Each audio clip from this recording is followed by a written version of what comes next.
Lucius est le champion du chaos du dieu Slanesh, et seigneur commandant des empereurs Childrens après l'hérésie d'Horus.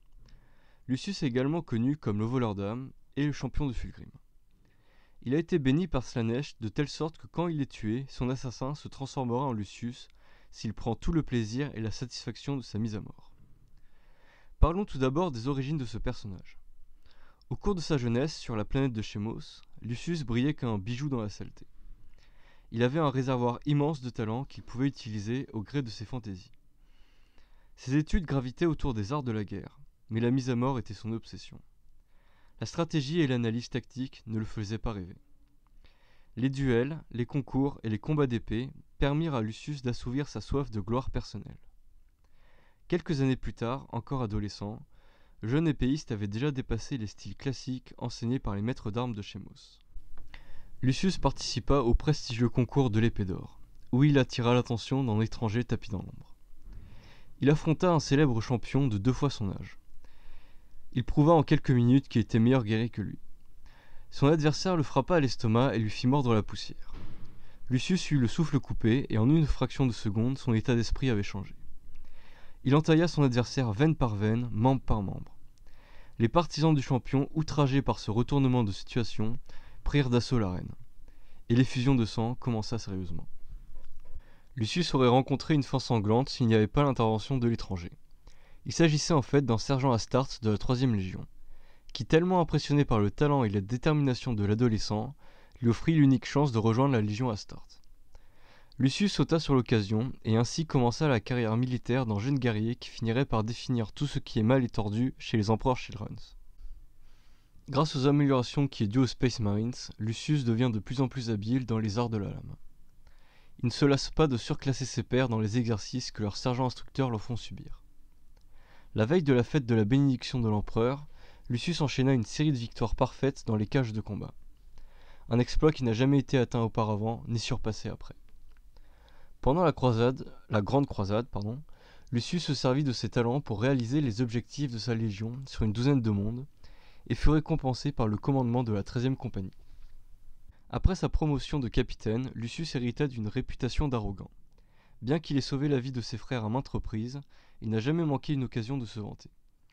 Cela prouva qu'il prit part à la Grande Croisade non pas pour unir l'humanité, mais pour prouver sa supériorité sur le reste de la galaxie. Il fut également moqué par ses camarades car ils le trouvaient trop joli. Bien qu'il ait offert des milliers de cicatrices à ses adversaires, il n'en reçut qu'une seule en retour, celle de Garviel Loken des Sons of Horus, ce qui entraîna par la suite la scarification rituelle du crâne et du torse de Lucius. Ces blessures auto-administrées ont été interprétées comme des signes de piété étranges, mais louables par ses pairs. La vérité est beaucoup plus sombre. Au cours des guerres menées par sa légion, Lucius commença à assimiler la douleur avec succès. Le réseau de cicatrices qu'il avait creusé dans sa chair devint de plus en plus prononcé, ce qui reflète un masochisme dangereux qui avait pris possession de son âme. Les raisons enregistrées pour cette défiguration sont variées. Certains prétendent que c'était une expression de la dévotion et la piété de Lucius envers les dieux du chaos. D'autres pour mettre un terme aux railleries de ses camarades par rapport à son physique trop précieux pour un guerrier. En réalité, Lucius avait rencontré un recouseur de membres corrompu par Slanesh, nommé Serena Angelus, qui accompagna la 28e flotte expéditionnaire. Après avoir montré ses avant-bras scarifiés, elle lui expliqua que chaque cicatrice était un mémorial à l'une de ses victimes. Lucius, dont le visage n'était plus intact après avoir fait face à Garviel Loken, comprenait mieux que quiconque que son apparence ne serait jamais sans faille à nouveau. Et il marqua ainsi son visage sans remords à chaque fois qu'il rencontra un adversaire. La corruption de Lucius se fait principalement au cours des atrocités d'Isvan III, après qu'Horus trahit les loyalistes au sein de ses propres légions. A l'origine, il a été forcé de se battre du côté des loyalistes au cours des 3 mois de combat sur ce monde dévasté, car son amitié avec Saul Tarwitz faisait penser qu'il ne soutiendrait pas la décision de sa légion de trahir l'empereur.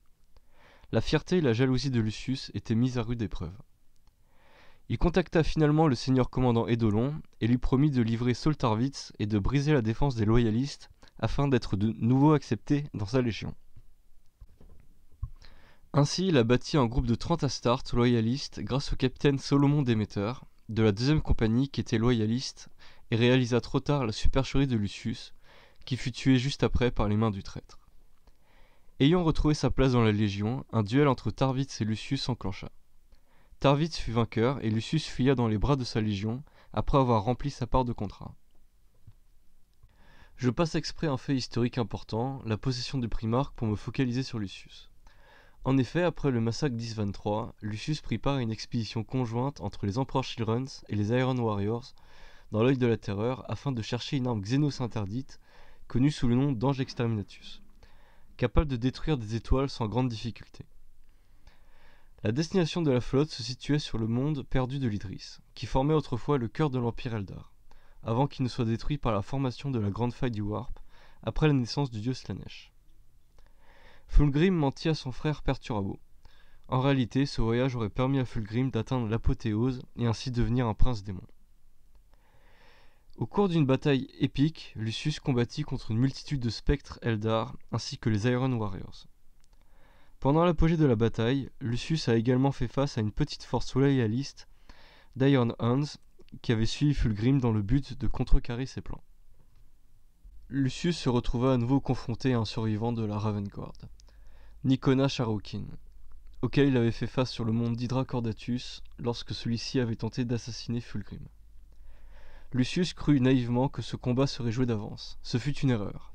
En effet, son ennemi se déplaçait aussi vite qu'un éclair. Les lames noires de la Raven Guard le transperça de part en part. Nicona le mit à genoux et enfonça ses lames dans le gorgerin de Lucius. Incapable de parler, toute envie de proférer une malédiction s'éteigna avec lui. L'apothicaire Fabius récupéra son corps et le ranima par un processus inconnu, prolongeant ainsi la vie de l'arrogant épéiste. Merci à tous d'avoir regardé cette vidéo, mettez un pouce vert, abonnez-vous pour m'encourager, on se retrouve très vite dans une prochaine vidéo, à bientôt.